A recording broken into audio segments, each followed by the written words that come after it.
ఆత్మలోని శాంతము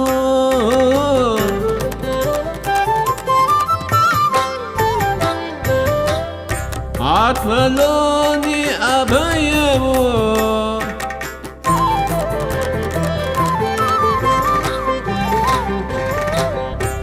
ఆత్మలోని శాంతము అని అభయము ఆత్మలోని శాంతము. ఓకే ఫ్రెండ్స్, ఈరోజు 60వ రోజు అంతరిక్ష ఇంజనీర్లు టెక్నికల్ ఎనర్జీ అంటూ న్యూ ఎనర్జీలో మనకి డి రేవతీదేవి గారు ఏమందిస్తున్నారో మరి అందుకుందామండి. మాస్టర్స్, ఈ న్యూ ఎనర్జీ అండ్ ఎసెన్షియల్ అనేది మనం అందుకొని అందించాలి. ఎందుకంటే చాలా చాలా విషయాలు ఇందులో పొందుపరిచి ఉన్నాయి కాబట్టి ఇప్పుడున్న పరిస్థితుల్లో అందరికీ అన్నీ ఇందులో అవసరం కాబట్టి మన ప్రయత్నం మనం చేద్దామండి. ఇవాళ మీటింగ్కి వచ్చిన ఆవల వైపు వారు టెక్నికల్ ఎనర్జీని పట్టుకొచ్చారు. ఆవల వైపున కూడా కొన్ని రకాల ఎనర్జీ బృందాలు ఉన్నాయట. వాటిని కుటుంబాలను కూడా అనవచ్చు. ఏంజల్స్ బృందం ఒకటి ఉన్నదట. దాని పని ఏమిటంటే భూమి యొక్క మానవుల యొక్క ప్రకంపనలను కొలవటం. కనుక 2వ సర్కిల్లో కూర్చున్న వాళ్ళు టెక్నీషియన్లు. మనకు నవ్వొస్తుందేమో కానీ వాళ్ళు అంతరిక్ష ఇంజనీర్లు. మన పురాణాల్లో కూడా ఇలాంటి పదవుల గురించి చదువుతాము. మయుడి ఇంజనీరు, అశ్విని దేవతలు, డాక్టర్లు. వాళ్ళు ఒక పని మీద వచ్చారు ఇక్కడికి, మన దగ్గర కాసేపు గడపాలని, మనల్ని చూసి చిరునవ్వులు చిందించాలని వచ్చారు. అంతేకాదు మనం చేసిన పని ఎంత దిట్టమైనదో దాని ప్రభావం సమస్త సృష్టి మీద ఎలా పడుతున్నదో చూసే పని వాళ్ళదే. వాళ్ళ భూ చైతన్య ప్రకంపనలు మానవాళి ప్రకంపనలు కొలుచుకుంటూనే ఉంటారు. ఆ పరిశోధనలో భాగంగానే వాళ్ళు వచ్చారు ఇక్కడికి. తమలోని దివ్యత్వాన్ని సమైక్యపరుచుకోవాలన్న సంకల్పంతో తీవ్రమైన మార్పులకు గురి అవుతున్న బృందం మనలో కనిపిస్తున్నది వాళ్ళకి ఇప్పుడు. సో మాస్టర్స్, మనకెవ్వరూ లేరు, మనమేమో వీళ్ళని వాళ్ళని ఎవరైనా మనకు అండగా ఉండాలన్న ఆలోచన ఉంటే ఇక తీసేయొచ్చేమో అండి. ఇది తెలుసుకున్నాక కంటికి కనపడకుండా ఇంతమంది మనల్ని కాస్తూ కాపాడుతూ ఉన్నప్పుడు, మనల్ని నిరంతరము కళ్ళల్లో పెట్టుకొని చూస్తున్నప్పుడు, ఈ భౌతిక ప్రపంచంలో నటిస్తూ ఉన్న సమస్త మానవాళి గురించి, వాళ్ళ అండ దండ, వాళ్ళ బంధము, వాళ్ళ స్నేహము, ఇవన్నీ కోరుకోవటం అవసరం అంటారా అండి? నటిస్తానికి వచ్చిన మానవుడు నటనలో అవార్డ్స్ కూడా చాలవండి, అలా నటిస్తున్నారు. ఇంకా నటిస్తానికి వచ్చి ఇంకా నటనలోనే నట బ్రతకటం అంటే ఎలా ఉంటుందో ఊహించండి. వాళ్ళు గురువులు అవ్వచ్చు, లేకపోతే దైవాలు కావచ్చు, దైవస్థితులకు వెళ్ళే వాళ్ళు కావచ్చు. ఎలా ఉన్నా సరే అండి, నటించటం అనేది ఉన్నప్పుడు బ్రతుకు నటనగానే అయిపోతుంది. అసెండ్ అవుతున్న ఈ బృందంలోని మన ప్రకంపనలు చాలా మంది ఇతర మానవుల ప్రకంపనల కన్నా వేరుగా ఉన్నాయి. కనుకనే ఆ ఇంజనీర్ల బృందం వచ్చింది మన సేవలో, సృష్టి సేవలో లేదా పరమాత్మ సేవలో అంకితమైపోయి ఉన్నాము. ఎన్నెన్నో జన్మల పాటు ఆత్మపరంగా మానవ పరంగా ఆధ్యాత్మిక కోణాలను అధ్యయనం చేశాము. జన్మల మధ్యకాలంలో అసెన్షన్ ప్రాసెస్ ఆత్మోన్నతి ప్రక్రియను అధ్యయనం చేస్తూ ఆవలి వైపు బడిలోకి బ్రతికుండగా మానవ జన్మలో భూమి అనే బడిలోనూ గడిపాము. దిగువ ఆస్ట్రల్ తలాలు భూమి మీద ఉన్నాయి, 3వ పరిధి ప్రభావంలో ఉన్నాయి. ఆ పైన తలాలు 3వ పరిధి క్రీజు ప్రభావాన్ని దాటిపోతున్నాయట. ఆ తలాల్లో ఆవలి వైపు వాళ్ళతో మనం సమాలోచనలు జరపగలిగిన స్థితిలో దాటామన్నమాట. అలా గడిపి తెలుసుకున్న విషయాలను ఆచరణలో పెట్టిస్తున్నాం నిత్య జీవితంలో. మన అనుభవాలను ఎనర్జీ రూపంలో కొలిచి రికార్డ్ చేస్తారు ఈ వచ్చిన టెక్నీషియన్లు. అందుకోసం అవసరమైన పరికరాలతో వాళ్ళు మన పక్కన నిలబడి ఉన్నారు. వాళ్ళకి మన మీద కుతూహలం ఉంది, కానీ వాళ్ళు మన ఎనర్జీలో జోక్యం కల్పించుకోరు, దూరంగానే ఉంటారు మనకు. వాళ్ళే మధ్య చాలా బిజీగా ఉన్నారట. మనతోని కాదు, భూమితోనూ మిగిలిన మానవులతోనూ కూడా గబగబా కొలతలు తీసుకోవాల్సి వస్తుంది. ఈ కొలతలు సర్వేగనంతో మారిపోతున్నాయి. ఈ ప్రకంపనలు ఒక్కోసారి పైకి పోతున్నాయి, ఒక్కోసారి కిందికి పోతున్నాయి. వీటితో పాటు ఆవలి వైపు వాళ్ళు మన స్టాక్ మార్కెట్ని కూడా గమనిస్తుంటారట. ఎందుకంటే మానవ చైతన్యంలో కొన్ని కోణాలను చాలా చక్కగా సూచిస్తుందట అది.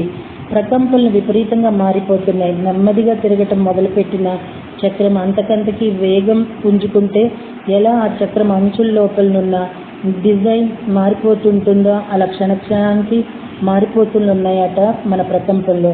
ఒక్కోసారి చక్రం ముందుకు తిరుగుతున్న ఒక నిర్దిష్ట వేగాన్ని చేరుకున్నప్పుడు అది వెనక్కి తిరుగుతుందేమోనన్న భ్రమ కలిగేలా దాని లోపల డిజైన్ కదలికలు మనకు కనిపిస్తాయి. తిరిగే వేగంలో తేడా వస్తుంది కాబట్టి లోపలి డిజైన్ స్థిరంగా ఒకేలా కనబడుతుంది. ఈ కొలతలు తీసుకుని రికార్డ్ చేసే వాళ్ళు ముఖ్యంగా శాంబ్రాల పట్ల ఆసక్తి ఉన్నారు. మన ఎనర్జీలతో మనం ఒక కొత్త మార్గాన్ని వేస్తున్నాము. అందుకే వాళ్ళు చాలా దగ్గరగా గమనిస్తున్నారు. ప్రకంపనలో మార్పులు వేగంగా ఉండటం వలన భూమి మీద ఏర్పడే మార్పులు, మన లోపల మార్పులు కనిపిస్తాయి. మనకు భూమి మీద టెక్నాలజీ పెద్ద అంగవేసి ముందుకు సాగుతుంది. అలాగే మన జ్ఞానంలో కూడా అలా సోప్ జంప్ లాగా ఒక్కోసారి పెద్ద అంగతో పైకి ఎదుగుతాము. పెను మార్పు మధ్యలో మనం ఉన్నాం. ఇప్పుడు సేవ చేయాలన్న కోరిక మనలో కాంతిలా మెరుస్తోంది. మన కోరిక డబ్బు గురించి కాదు, ఆరోగ్యం గురించి కాదు, అధికారం గురించి కాదు. నేను ఏ విధంగా సేవ చేసేది? స్పిరిట్ మానవ జాతికి నేను ఎలా సహాయం చేసేది? నీ కోరిక నెరవేరేలా నేను ఎలా ఉండేది అని మనం తరచూ అడుగుతున్నామట. ఆత్మోన్నతి పొందుతున్న మనలో స్వార్థం లేదు. మన కోసం మనం ఏమీ అడగడం లేదు. స్పిరిట్కి మనం ఏం సేవ చేయగలమనే అడుగుతున్నాము. అదే ఆవల వైపు వాళ్ళకి అమిత ఆశ్చర్యాన్ని కలిగించేది. నేనే గనక మీ స్థానంలో ఉంటే డబ్బు అడిగేవాడిని అంటూ నవ్వుతున్నాడు టోబియాస్. మాస్టర్స్ నిజంగా ఈయన చెప్తున్నారంటారా లేకపోతే వ్యంగ్యం అంటారా అండి? ఎందుకంటే మనిషి అంటేనే డబ్బు కదండి. సో మాస్టర్స్ ఎంత చాలా ఆశ్చర్యమేనండి. ఏమీ కోరకుండా స్పిరిచువల్ వర్క్ చేస్తాము అనుకుంటున్న వాళ్ళు ఎక్కడ నల్లపూసల్లా ఏరుకోవాల్సి వస్తున్నామేమో కానీ మరి అలాంటి వాళ్ళని ఎక్కువ ఉన్నారని చెప్తున్నారు. సో వాళ్ళు భూమి గురించి చెప్తున్నారు కాబట్టి ఉండకపోతారా అండి? ఇంత భూమి ఎంత విస్తారము అంటే మన భూమి చాలా చిన్నదటండి ఉన్న వాటిలో. మరి మనకి చూస్తుంటే కనుచూపు మేర సముద్రం ఎలానో అసలు కనుచూపు మేర భూమి ఎండ్ బోర్డర్ ఏంటో కనిపించినంత పెద్దగా ఉంది కదా.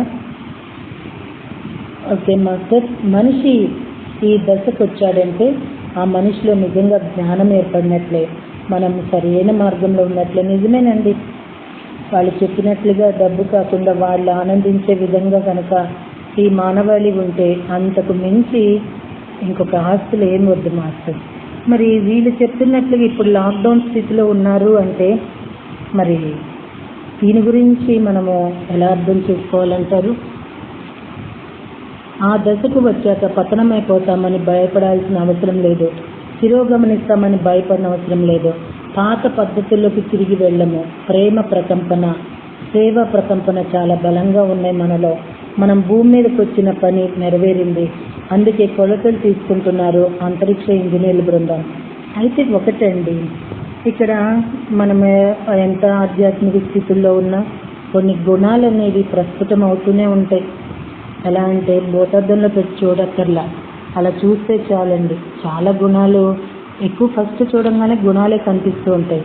ఇవన్నీ కనిపిస్తూ ఉన్న ఈ భూమి మీద ఉన్న మాయ వల్ల లేకపోతే మాధవులు మానవ జన్మ ఎత్తేటప్పటికో కొన్ని అలా కనిపించినా మన వర్కులు జరిగిపోతూ ఉంటాయండి. కాకపోతే ఇక్కడ ఒక చిన్న విషయం ఏంటంటే మనము క్లియర్ క్రిస్టల్లా ఉంటే అది చాలా సర్వేగంతో జరుగుతుంది. అలా కాకుండా అంతటి గొప్ప స్థితులు స్థాయిల్లో ఉండాల్సిన మనము ఇంకా నేను గొప్ప నువ్వు తక్కువ, నన్ను అడిగి నువ్వు వెళ్ళాలి, నా మాట నువ్వు వినాలి, నేను చెప్పినట్టు నువ్వు ధ్యానం చెప్పాలి, నువ్వు నా కళ్ళెం పట్టుకున్నట్టుగా అదే గుర్రం కళ్ళాలు పట్టుకుంటాం చూడండి, అలా మీరు అందరూ నా గ్రిప్లోనే ఉండాలి, ఇలాంటి యోచనలో ఉంటారు చూడండి. అప్పుడు అలా ఉన్న చోటన ధ్యానము అనేది ప్రచారము ఎంత జరుగుతున్నా కూడా వృద్ధి చెందుతండి. గమనించుకుంటే మాస్టర్స్ మనం ఎవరిని విమర్శించాలి, అసలు ఇలాంటి వాళ్ళు ఉన్నారో లేదో కూడా మనకి తెలియదండి.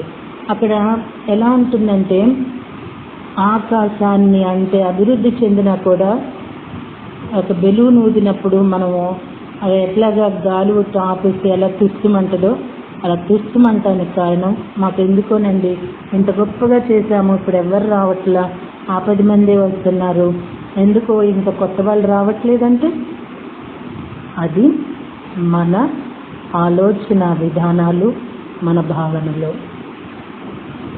ఆ దశకు వచ్చాక పతనమైపోతామని భయపడాల్సిన అవసరం లేదని, పురోగమిస్తామని భయపడే అవసరం లేదని వాళ్ళు చెప్తున్నారు. సో ఇది కూడా ఉంటుందండి. చాలా విచిత్రం మాస్టర్స్. అందుకేనండి ఎందుకు వచ్చిన వాళ్ళు మనకి హాయిగా పత్రిక చెప్పినట్టుగా శ్వాస మీద ధ్యాస పెడదాం, ఏది చేసుకోవాలా శ్వాస చేసిపోతుందండి.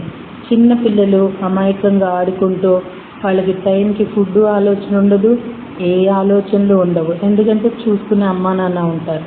తర్వాత ఎలా అయినా వాళ్ళ జీవితంలో ఒక సెటిల్మెంట్కి వచ్చే వరకు నాకెందుకు అనుకుంటారు, ఎందుకంటే భారం అంతా తండ్రులు మోస్తున్నారు కాబట్టి.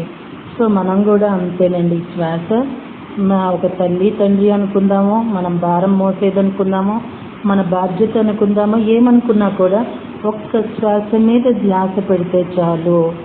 ఆ శ్వాసే అన్నీ సమకూర్చుకుంటూ అమర్చుకుంటూ అమరాల్సింది అమరుస్తూ పొందాల్సింది పొందుతూ చేర్చాల్సిన చోటికి చేరుస్తుంది అనేది నాకు అనిపిస్తూ ఉంటుంది. మరి మీకండి? మన గత జన్మల నిన్నిట్లో మనం హీల్ చేసేసుకుంటున్నాము, వాటిని రిలీజ్ చేసేస్తున్నాం కూడా. భూదేవి కూడా తనలో దాచిన ఎనర్జీలను రిలీజ్ చేసేస్తోంది. భూమి మీద గత జన్మల్ని హీల్ చేసేసాక ఇప్పుడు మనం శూన్యంలో సృష్టించిన కాలాన్ని హీల్ చేస్తున్నాం. అగ్ని కూడా దాటి వచ్చాక భూమి మీదకి రావడానికి మధ్యనున్న కాలాన్ని, అంటే ఆవలి వైపున మనం ఉండిన కాలాన్ని హీల్ చేస్తున్నాం. విశ్వమంతటా తిరుగుతూ పదార్థాన్ని అనుభవించడం మొదలుపెట్టిన కాలాన్ని హీల్ చేస్తున్నాం. కాలానికి దూరానికి అతీతంగా ప్రయాణం చేస్తుండినప్పటికీ కాలాన్ని హీల్ చేస్తున్నామంటే భూమి పుట్టక ముందు మనం అంతరిక్షంలో ఉండి ఏమేమి కర్మ కూడబెట్టుకున్నామో అదంతా ఇప్పుడు ప్రక్షాళన చేసేస్తున్నామన్నమాట. ఓకే మాస్టర్స్, మరి రేపు గ్రహాంతర వాస్తులు మన గత కోణాలు అంటూ తెలియజేయబోతున్నారు. అందుకోవటానికి రేపటి వరకు వేచి ఉందామంటారా? థ్యాంక్ యూ వెరీ మచ్ అండి.